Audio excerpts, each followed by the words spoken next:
कल्प स्थान का अंतिम अध्याय हमारा है दंती द्रवंती कल्प, 12वां अध्याय। तो आप यहीं पे लिख लीजिए, दंती का नाम है बेलियोस्पर्मम मॉन्टेनम। बोटेनिकल नेम जो दंती का है वो है बेलियोस्पर्मम मॉन्टेनम। द्रवंती का लिखिए क्रॉटन टिग्लियम। द्रवंती का पर्याय है क्रॉटन टिग्लियम। क्रॉटन टिग्लियम।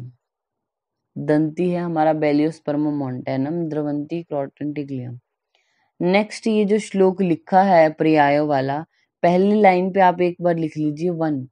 इतनी जो लाइन है, दंती उदुम्बर पर्णी शाद निकुंभो अथ मुकुलः, ये इसको ब्रैकेट में बंद करके ऊपर लिख लीजिए 1।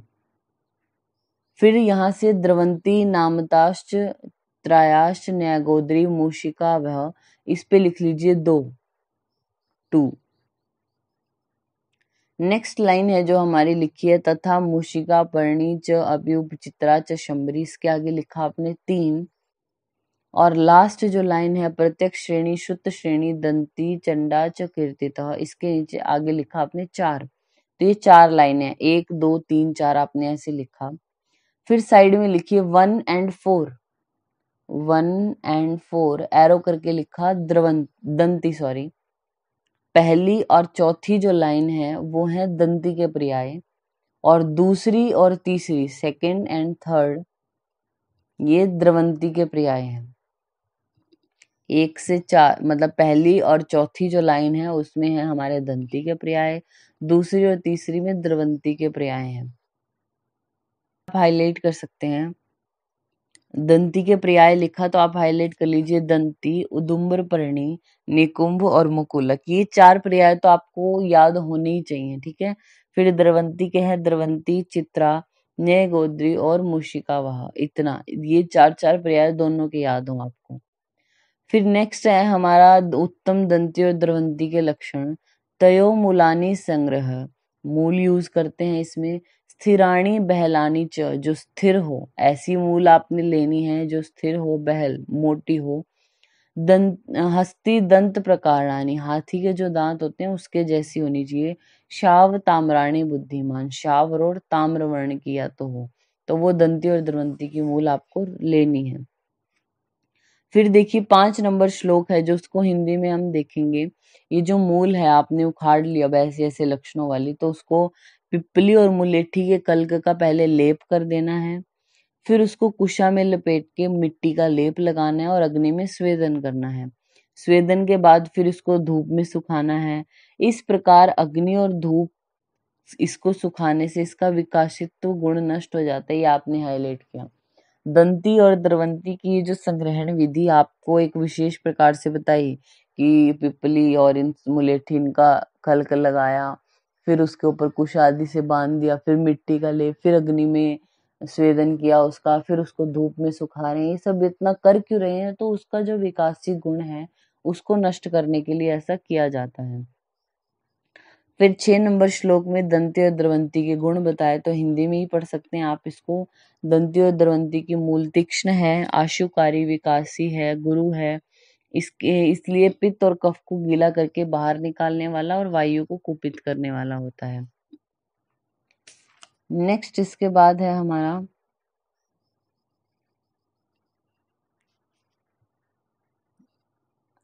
राइट पेज पे देखिए 24 नंबर श्लोक और 25 और 25 को आप हाईलाइट कर सकते हैं। सप्ताहं भाव्येन मूत्रं गवां पाणितलं ततः पिबेद घृतेन जीर्णितु विरिक्तश्च अपि तर्पणम् सर्वरोगहरं मुख्यं सर्वऋतुषु यौगिकं चूर्णं तद अन्नपायित्वात् बालवृद्धेषु पूजितः। 24 और 25 नंबर श्लोक आपने हाईलाइट किया। इसमें क्या बोल रहे हैं कि ये जो चूर्ण है हमारा दंती और द्रवंती का, इसको बना के 7 दिन तक गौमूत्र की भावना देनी है। फिर वो जो भावित चूर्ण है उसको पानीतल मात्रा में घी के साथ ले लेना है। औषध जब पच जाएगी, अच्छे से विरेचन हो जाएगा पेशेंट को, फिर उसको तर्पण योग आपने देने हैं। ये योग क्या होता है? रोगों को दूर करेगा इजीली, सभी ऋतुओं में आप यूज कर सकते हैं। और अन्न पायित्वात्, ये जो योग बोला स्पेसिफिक कि ऐसे 7 दिन तक गौमूत्र की भावना, फिर इसका चूर्ण आपने घी के साथ ले लिया। ये जो योग है ये उपद्रव करने वाला नहीं होता, ऐसा कहा। नेक्स्ट है हमारा 30 नंबर श्लोक। 30 नंबर श्लोक में देखिए पांडु रोग में प्रयोग बोला, दंती के मूल को 2 पल, मुनक्का आधा प्रस्थ, इन दोनों को क्वाथ बना लें और पित्तजकास और पांडु रोगी को विरेचन के लिए देना चाहिए।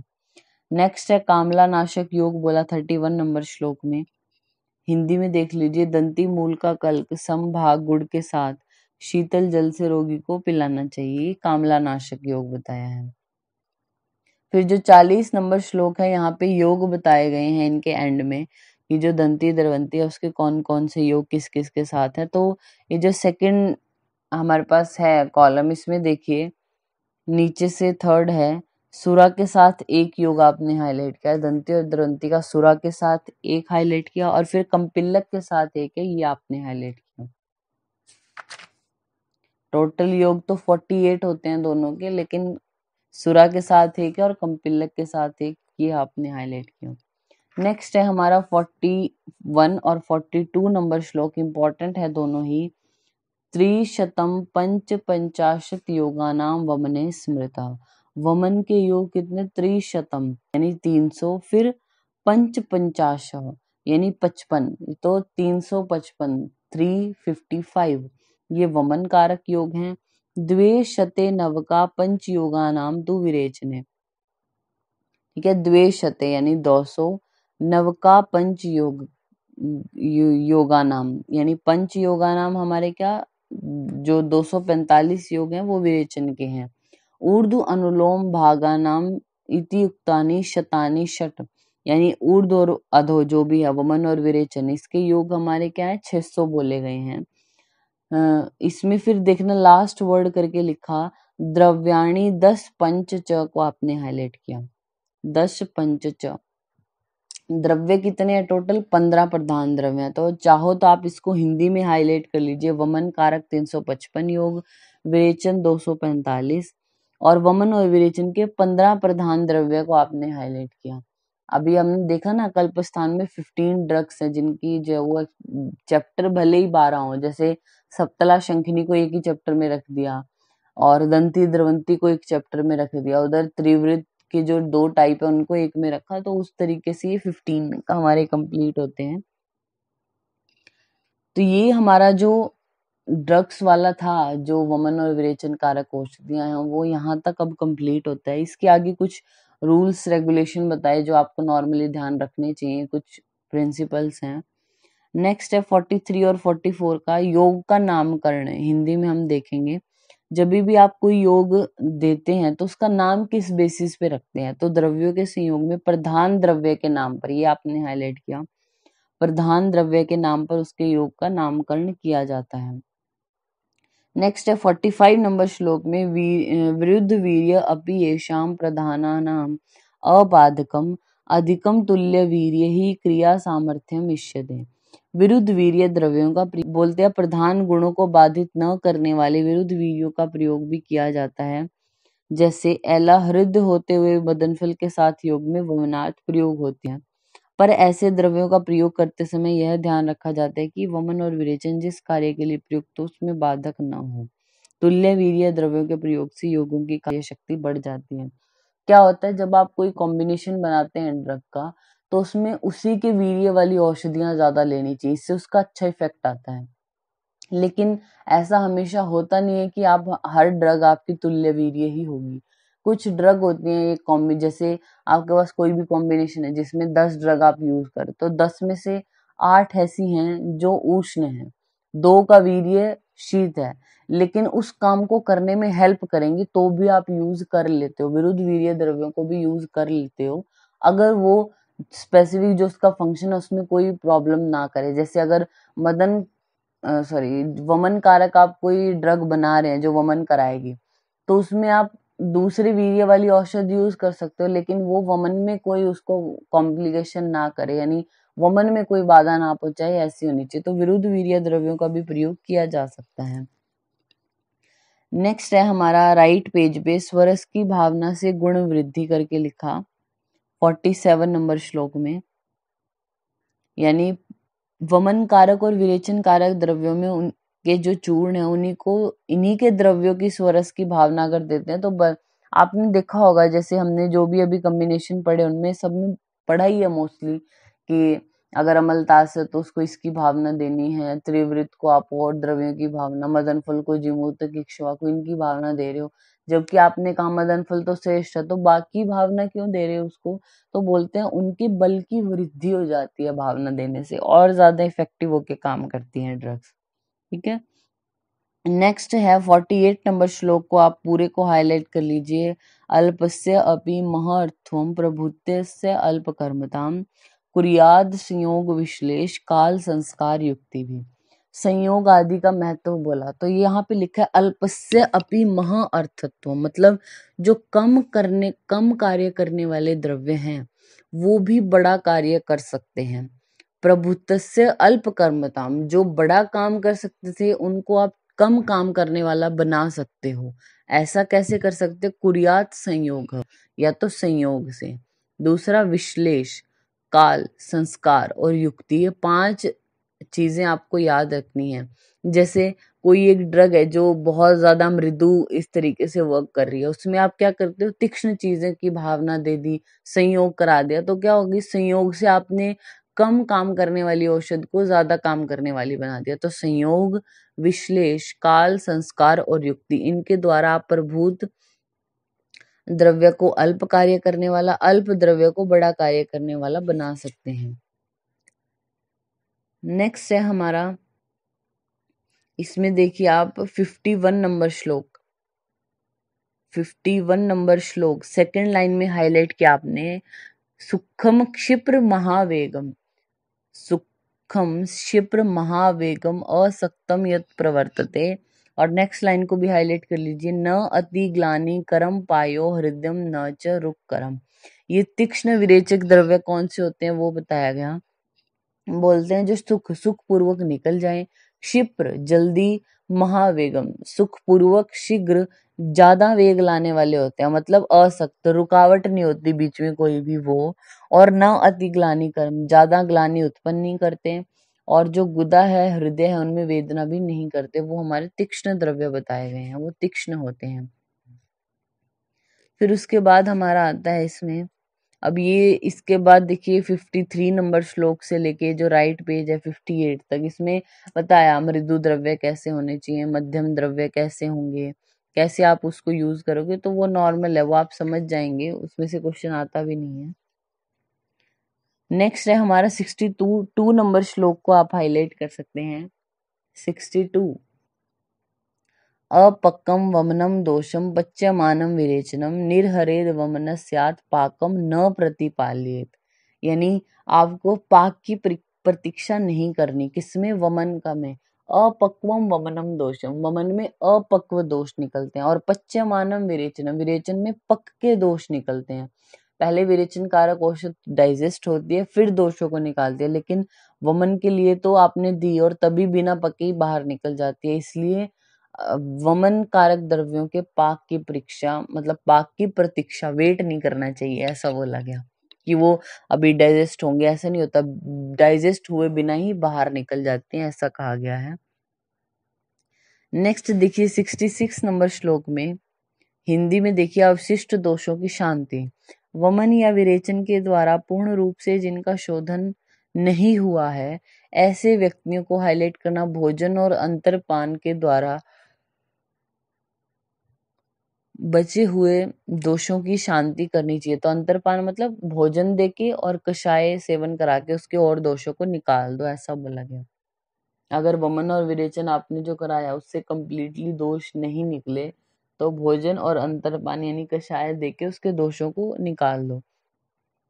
नेक्स्ट है 60 नंबर श्लोक में बोला, मृदु औषध का प्रयोग आपको कब करना चाहिए? दुर्बल शोधित, दुर्बल व्यक्ति में शोधित पूर्वम, जिनका पहले शोधन हो गया है, अल्प दोषम च मानव, जिसमें दोष अल्प हैं, और हाईलाइट कर अपरिज्ञात कोष्ठ, जिसके कोष्ठ का आपको नहीं पता। सपोज आपके पास पेशेंट आया इमरजेंसी कंडीशन में, ऐसा है कि आपको उसकी परीक्षा करने का टाइम नहीं मिला है, ऐसे कुछ, और आपको सद्यो वमन विरेचन आदि कराना भी पड़ गया उसमें, तो अपरिज्ञात कोष्ठ, उसके कोष्ठ को आप नहीं जानते ना कैसा होगा, तब आप मृदु औषधियां उसको देते हो। क्योंकि अगर क्रूर कोष्ठ हुआ सपोज उसको और आपने मृदु दी, नहीं होगा उसको, तो आप डोज बढ़ा सकते हो, तीक्ष्ण औषधियां दे सकते हो। लेकिन अगर आपने पहले ही तीक्ष्ण दे दी और उसका मृदु कोष्ठ हुआ तो फिर ज्यादा कॉम्प्लिकेशन हो जाएगी, इसलिए पहले अपरिज्ञात कोष्ठ वाले को मृदु औषध से ही स्टार्ट किया जाता है। नेक्स्ट है हमारा 72 नंबर श्लोक में 72 स्वेदन के प्रयोग का स्थल। तो यदि दोषों द्वारा अवरोध हो जाने पे औषध डकार के साथ या अंगों में वेदना के साथ ना ऊपर से न नीचे से जाती है, या वमन और विरेचन के द्वारा दोष बाहर नहीं निकलते, ऐसी दशा में उदर और वक्ष प्रदेश पर स्वेदन करना चाहिए। मतलब आपको बोला कि वमन और विरेचन कारक औषधियां हमने पेशेंट को पिलाई, लेकिन उसको ना वमन हुआ, या विरेचन के लिए पिला रहे थे तो विरेचन नहीं हुआ, तो अब क्या करें, तो क्या करना होता है, हमें उसमें स्वेदन करना होता है। कहाँ पे? वमन द्रव्य यदि रुका है, नेक्स्ट हाईलाइट करना 4th नंबर लाइन में, वमन द्रव्य अगर रुक गया तो वक्ष पर स्वेदन किया जाता है, चेस्ट एरिया पे, और विरेचन में अगर द्रव्य रुक गया तो उदर प्रदेश पर स्वेदन किया जाता है। नेक्स्ट है हमारा राइट पेज पे देखिए 80 नंबर श्लोक है, 80 नंबर श्लोक, उसकी हिंदी में देखना आप। हिंदी में रुक्ष जो है वात प्रधान क्रूर कोष्ठ व्यायाम करने के अभ्यासी दीप्त अग्नि वाले पुरुषों में विरेचन औषधियां बिना विरेचन कराए ही अगर पच जाएं, ऐसी ऐसी कंडीशन है, आपने विरेचक औषध दी और वो बिना कुछ इफेक्ट दिखाए ही उसको पच गई, तो ऐसी व्यक्तियों को हाईलाइट कर लीजिए, पहले बस्ती देकर बाद में विरेचन देना चाहिए। मतलब पहले उसको अनुवासन बस्ती दो, उसकी पहले जो कोष्ठ है, मतलब उसकी बॉडी है, उसको थोड़ा हमें क्या करना है, रुक्ष है ना ज्यादा ही तो, और वात प्रधान वैसे है, अग्नि भी दीप्त है, ये कंडीशन बताई है ना आपको, तो पहले अनुवासन बस्ती देते हैं उस पेशेंट को, फिर विरेचन देते हैं। बस्ती द्वारा जो चलायमान दोष है फिर वो इजीली विरेचन के द्वारा निकल जाते हैं। नेक्स्ट है हमारा राइट पेज पे देखिए 86 नंबर श्लोक, 86 यहाँ पे बोला द्रव्य प्रमाणम तु यद उक्तम अस्मिन मध्येषु तत् कोष्ठ वयो बलेषु, इसको हाईलाइट किया, मध्येषु, मध्येषु मध्यम प्रमाण में कोष्ठ वय और बल, या फिर हेडिंग को हाईलाइट कर लीजिए 86 नंबर श्लोक की, कल्प स्थान के मान मध्य कोष्ठ वय बल वाले व्यक्तियों के लिए। अब यहाँ पे ये नीचे, इसके नीचे प्रमाण बताया गया है कि एक ध्वंसी कितने मरीची के बराबर है, मरीची कितने सर्षप के बराबर, तो ये जो प्रमाण बताया गया है ये किस व्यक्ति के लिए बताया गया है, जो मध्यम कोष्ठ वाला होता है, जिसकी वय मध्यम है, बल भी मध्यम है, उसके लिए ये जो कलिंग मान है, मागध मान जो है वो ये आगे बताया गया है, मागध मान आएगा, सॉरी।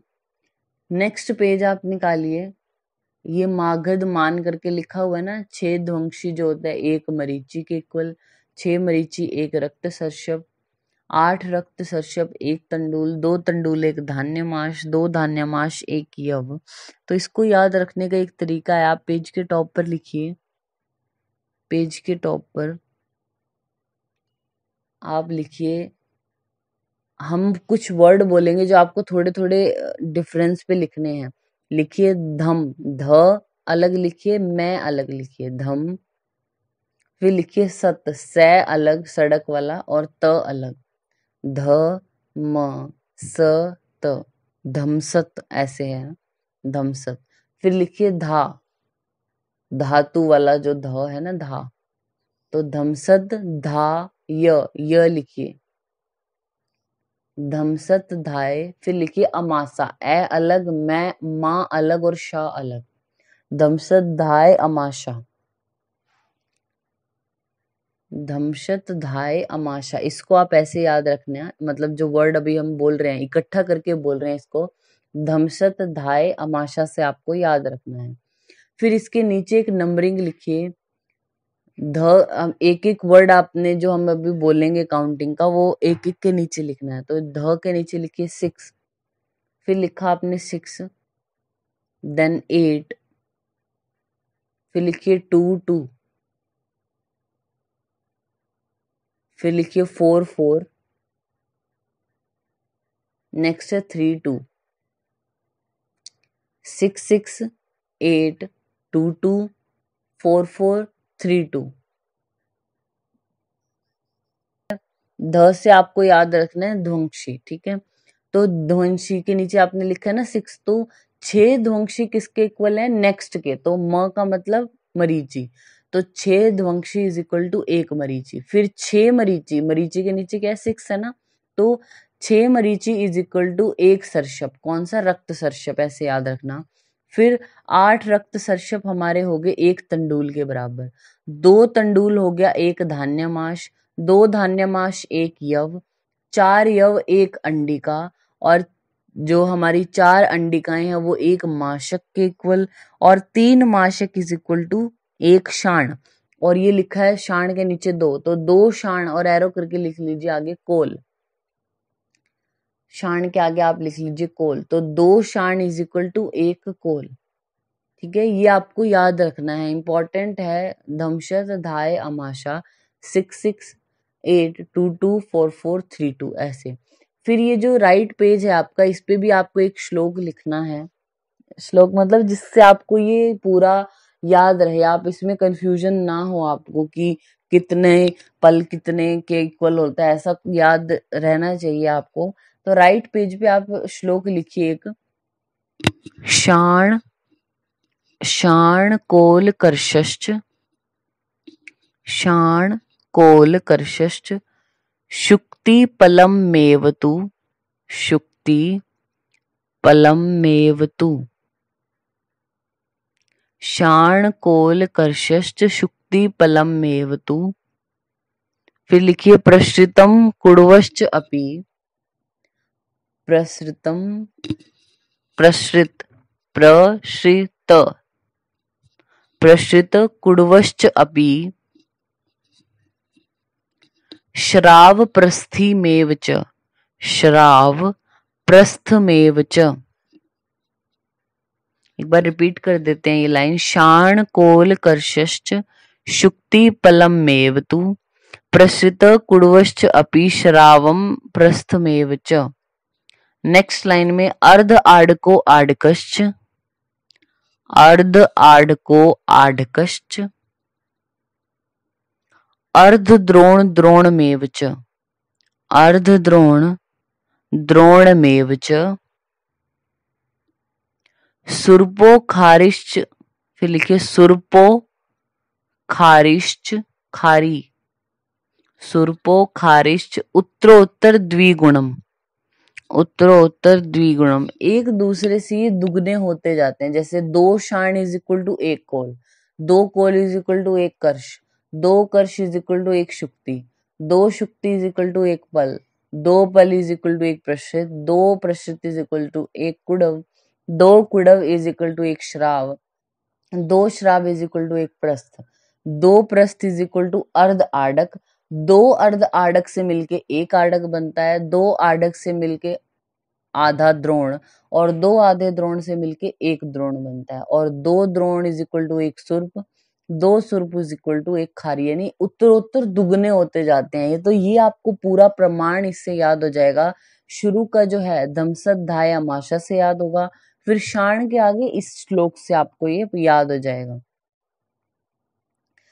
ये तो हमने आपको बता दिया राइट पेज पे। मागधमान में 6 ध्वंशी 1 मरीची के, 6 मरीची 1 रक्त सर्षप, 8 रक्त सर्षप का 1 तंडुल, ऐसे। आप इसमें देखिए 2 शाण जहाँ पे लिखा हुआ है ना, 2 शाण इज इक्वल टू 1 द्रंक्षक, इसी को कोल भी बोलते हैं, हाईलाइट कर लीजिए, द्रंक्षक कोल और बदर इसी के पर्याय हैं।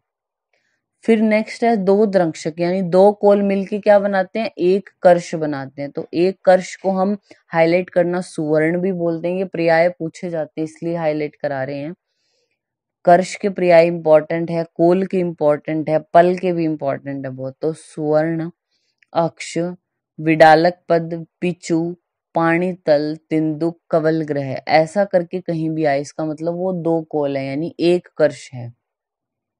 उसके बाद 2 सुवर्ण यानी 2 कर्ष मिलके 1 शुक्ति बनाते हैं, तो शुक्तिका और अष्टमिका एक ही बात है। फिर देखिए सेकंड जो कॉलम है हमारा, 2 पलार्ध, यानी जो 2 शुक्ति है उससे मिलके 1 पल बनता है। पल के पर्याय आपने हाईलाइट किए, मुष्टि, प्रकुंच, चतुर्थिका बिल्व षोडशिका आम्र, ये वर्ड कहीं भी आए इसका मतलब पल प्रमाण है उनका। फिर 2 पल मिलके प्रश्रित बनाते हैं, 4 पल मिलके एक अंजलि बनाते हैं, मतलब कुड़व भी पर्याय है इसका। ठीक है, जब 2 पल इज इक्वल टू एक प्रश्रित है, फिर 2 प्रश्रित इज इक्वल टू कुड़व हो गया ना, तो 4 पल का एक कुड़व हो जाता है ऐसा। ये आपको आना चाहिए करना, आपसे चार मतलब ऐसे पूछे कि पल और कुड़व में क्या रिलेशन है, तो आपको पता हो 4 पल इज इक्वल टू एक कुड़व होता है, और 2 पल हमारा एक प्रश्रित की, तो ये रिलेशन दोनों का पता हो। फिर 2 कुड़व मिलके एक मानिका बनाते हैं, मानिका मतलब श्राव। फिर 4 कुड़व मिलके एक प्रस्थ, 4 प्रस्थ से एक आढ़क बनता है ऐसे, फिर ये बताया गया। और लास्ट देखना एक बार, 100 पल का एक तुला, हाईलाइट कर लीजिए आपको, 100 पल इज इक्वल टू एक तुला, 100 पल इज इक्वल टू एक तुला। फिर आप राइट पेज है जो उसमें स्पेस है थोड़ा सा, अगर आपके पास हो, वहां पे लिखिए मान 3, मान से 3 एरो निकाल दीजिए। पहले लिखिए पौतव, पौतवमान, दूसरे एरो पर लिखिए द्रव्यमान, द्रव्यमान, और थर्ड एरो पे पाह्यमान। पौतव, ध्रुव्य और पाह्य। पौतव का मतलब जब आप मान यानी उसके कैलकुलेशन कर रहे हो, पौतव का मतलब जब उसके वेट को कैलकुलेट करते हो, भार, तो पौतव के नीचे वेट लिख लीजिए, वेट। ध्रुव्य का मतलब लिक्विड्स में करोगे तो वॉल्यूम को आप देखते हो उसकी, तो ध्रुव्य में वॉल्यूम, और पाह्य में उसकी लंबाई चौड़ाई क्या है, मोटाई क्या है, वो देखी जाती है। नेक्स्ट है हमारा 98 नंबर श्लोक में, देखिए फिनिश कर लेते हैं इसको। द्विगुणम तद द्रव्येषु इष्ट तद्य सद्यो धृतेषु च। हिंदी में ही देख लीजिए इसको एक्चुअली, क्योंकि याद आपको हिंदी में ही रखना है इसको। द्विगुण परिभाषा की सीमा, द्रव, द्रव्य या तत्काल उखाड़ी गई औषध है, अगर कहीं लिक्विड है अगर, और अभी आपने अभी ही उस औषध को उखाड़ा है, तो वो दुगनी मात्रा में लेनी चाहिए। ठीक है, जहां पर मान में पल अथवा तुला शब्द का प्रयोग आया हो, वहां द्रव्य उतनी ही मात्रा में लेना चाहिए, अर्थात दुगना ना लो। मतलब जब आप लिक्विड ले रहे हो और लिक्विड के लिए आया कि पल मात्रा में लो या तुला, तब उसको दुगना नहीं लेना, वैसे दुगना लेना है उसके प्रमाण से, लेकिन जहां पे पल और तुला वर्ड आया तो उतनी मात्रा में लो, दुगना नहीं लेना। किसी भी योग में अगर द्रव्यों का मान न बताया हो तो सभी इक्वल पार्ट में आपको लेने हैं। इसी पेज में देखना विमर्श लिखा हुआ है, लास्ट लाइन विमर्श की, विमर्श की लास्ट लाइन 99 नंबर श्लोक के नीचे विमर्श जो लिखा हुआ है उसकी लास्ट लाइन देखना इस पेज पे।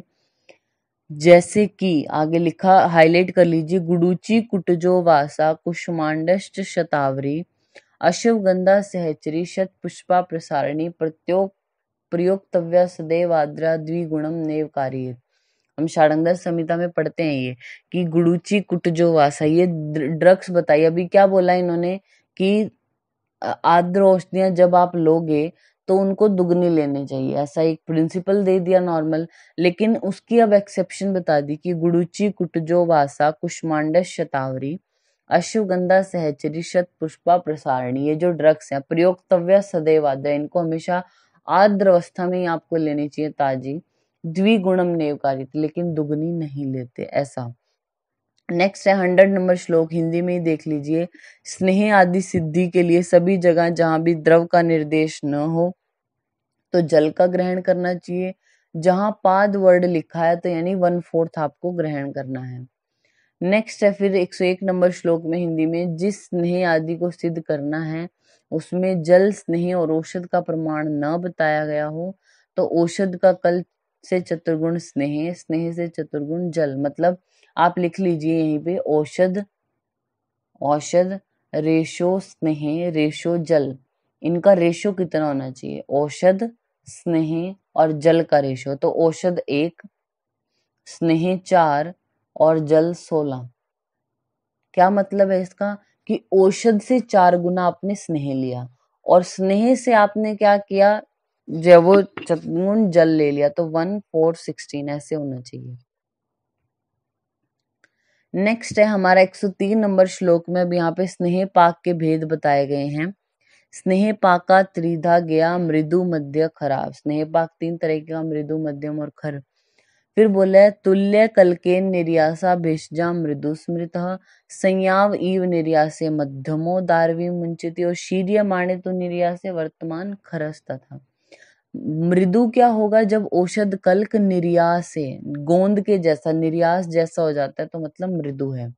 मध्यम किसको बोलते हैं? जब संयाव हलवे जैसा हो जाए और दारवी जो जिस करछुल से आप चला रहे हो उसको उससे ना लगे, वो उससे लगता नहीं है तो मध्यम है। और अगर खर पाक किसको बोलेंगे? जब आपने कल्क को ऐसे अपनी उंगलियों में गोली बनाने की कोशिश की तो वो टूट जाए बिल्कुल, तो वो खर होता है। फिर इसके विमर्श में देखिए 103 नंबर श्लोक के नीचे विमर्श लिखा है। विमर्श की 6th लाइन में देखना, जैसा कि शारंगधर ने बताया, ईषद सरस कल्कस्तु स्नेह पाको मृदु।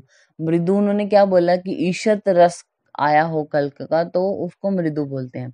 मध्य पाक सिद्धि कल्क नीरसे कोमले। अब मध्य पाक में जो कल्क है वो नीरस हो जाता है, सारा रस कहाँ आ गया? जो स्नेह है उसमें, और कोमल हो जाते हैं। ईषद कठिने कल्का स्नेहो पाको भवेद खर। अगर कल्क थोड़ा कठिन हो जाए तो उसको खर बोलते हैं। तद ऊर्ध्वम दद पाक है स्याद दह दहा कृन निष्प्रयोजन है, और इससे ज्यादा और जला दो तो दग्ध पाक उसको बोलते हैं। और ये दहाई करेगा और किसी काम का नहीं होता, ऐसा बोला, जब खर से भी ज्यादा आप पाक कर देते हो। फिर 104 नंबर श्लोक में प्रयोग बताया गया, इंपॉर्टेंट है बहुत ज्यादा, आपको याद रखना है। फ्रेज याद कर लीजिएगा, खरो अभ्यंग स्मृता, यानी खर पाक में जो आप स्नेह सिद्ध करते हो वो अभ्यंग के काम आता है। मृदु नस्त क्रियाशु, मृदु वाला नस्य के काम आता है। और मध्यमो तु पानार्थे बस्तोच, पीने के लिए और बस्ती के लिए मध्यम पाक वाला लेते हैं। नेक्स्ट लाइन में देखिए कालिंग और मागधमान बोला। सेकंड लाइन में मागधमान श्रेष्ठ होता है, ये आपने हाईलाइट किया। कलिंग और मागधमान 2 प्रकार का मान है, इसमें मागधमान श्रेष्ठ है। फिर आपका ये देखिए जहां पे चैप्टर एंड हो रहा है, लास्ट क्या लिखा हुआ है? सबसे लास्ट जो श्लोक है, अग्निवेश कृते तंत्रे चरक प्रति संस्कृते कल्प स्थानम इदम दिव्य सप्तम सुखा। दिव्य स्थान बोला गया है कल्प स्थान को। तो एक बार आपको ये जो है हमारे स्नेह पाक की याद होना चाहिए। चरक के अकॉर्डिंग आपको याद हो गया मृदु के लक्षण क्या हैं और किस में यूज होता है। तो मृदु आप लिखिए, एक टेबल बनाइए, उस टेबल में पहले कॉलम होगा चरक, फिर होगा सुश्रुत और फिर होगा शारंगधर। चरक, सुश्रुत और शारंगधर। और इनमें जो रो है उसमें लिखना क्या है? मृदु, मध्यम और खर पाक के बारे में आपको, ठीक है? मृदु, मध्यम और खर पाक के बारे में लिखना है, चरक के अकॉर्डिंग, सुश्रुत के अकॉर्डिंग और भाव प्रकाश शारंगधर के अकॉर्डिंग। तो चरक वाली लाइन में सबसे पहले आप लिखेंगे, मृदु के आगे लिखना नस्त क्रियाशु, नस्य में यूज होता है। चरक ने बोला मृदु पाक वाला स्नेह नस्य में। मध्यम के आगे लिखिए पानार्थो बस्ते च, पीने में और बस्ती में। खर के आगे आपने लिखा खरो अभ्यंग स्मृत, अभ्यंग में। मृदु नस्त क्रियाशु, मध्यम पानार्थो बस्ती च, खर अभ्यंग स्मृत, ये आपने लिखा। फिर लिखिए सुश्रुत, जो हम अभी पढ़ चुके हैं, कल परसों में ही हमने पढ़ा था इसको। सुश्रुत में आप लिखिए भोपा, मृदु के आगे लिखिए भोपा, भोपा, और ब्रैकेट में भोपा का मतलब भोजन और पान, भोपा। मध्यम के आगे लिखिए ना, न, इसका क्या मतलब है? ब्रैकेट में लिखना नस्य और अ का मतलब अभ्यंग, तो नस्य और अभ्यंग में मध्यम। खर में लिखिए वक, वै और कै मतलब वस्ती और कर्ण पूर्ण। भोपा नावक से हम याद करते हैं, तो भोपा भोजन और पान में मृदु, नस्य और अभ्यंग में हमारा मध्यम, और वक मतलब वस्ती और कर्ण पूर्ण में खर। फिर शारंगधर के अकॉर्डिंग आपने लिखना है, शारंगधर में लिखिए मृदु में नस्त क्रियाशु, नस्य के लिए बोला उन्होंने। मध्यम में लिखा सर्व कर्मशु, लिखिए हाईलाइट कर लेना और इसको सर्व कर्मशु। सभी कामों में यूज करते हैं शार्ंगधर के अकॉर्डिंग, मध्यम पाक वाला। फिर खर के लिए लिखिए अभ्यंग स्मृतः। शार्ंगधर ने बिल्कुल चरक जैसा ही बताया है कि नस्य में करते हैं मृदु का, खर का अभ्यंग में, बस मध्यम को उन्होंने चेंज कर दिया, पानार्थो बस्ते च न लिख के सर्वकर्मशु लिख दिया। फिर आप लिखिए अष्टांग हृदय। अष्टांग हृदय ये इस टेबल में हमने क्यों नहीं बनाया, क्योंकि उन्होंने नाम अलग बोले हैं। अष्टांग हृदय क्या बोलते हैं, एक तो होता है मृदु पाक, पहले लिखिए मृदु, मृदु, और इसके आगे लिखिए नस्य। उन्होंने भी बोला अष्टांग हृदय ने मृदु पाक वाला जो स्नेह है उसका नस्य में यूज करते हैं। फिर सेकंड लिखिए चिक्कण। चिक्कण मध्यम को उन्होंने वर्ड क्या बोला, चिक्कण। चिक्कण, चिक्कण का लक्षण लिखिए मदनोपम सदृश्य। मदनो उपमम सदृश्य, और इसका यूज पनार्थो बस्ते च, पीने में और बस्ती में। नेक्स्ट है हमारा खर चिक्कण। खर चिक्कण, इसमें लिखिए कल्क कृष्ण व वर्तिमान। कल्क बिल्कुल काला हो जाता है और वर्ती जो है वो ऐसे टूटती है उसकी उसमें। और खर चिक्कण में लिखिए आप अभ्यंग में। बोला इन्होंने बिल्कुल चरक जैसे ही है, मृदु का नस्य में जो मध्य में यानी चिक्कण उसका पनार्थो बस्तेज, खर चिक्कण है यानी खर है जो उसका अभ्यंग में, लेकिन बस नाम थोड़े डिफर कर दिए और लक्षण थोड़े अलग बोल दिए। मृदु का नस्य में यूज है और कुछ नहीं होता उसमें अपरिवर्तित। चिक्कण में मदनोपम सदृश्य पनार्थो बस्तेज, और खर चिक्कण में कल्क कृष्ण हो जाएगा और वर्तिमान, और इसका अभ्यंग में यूज किया जाता है। तो ये हमारा जो कल्प स्थान है वो कंप्लीट होता है।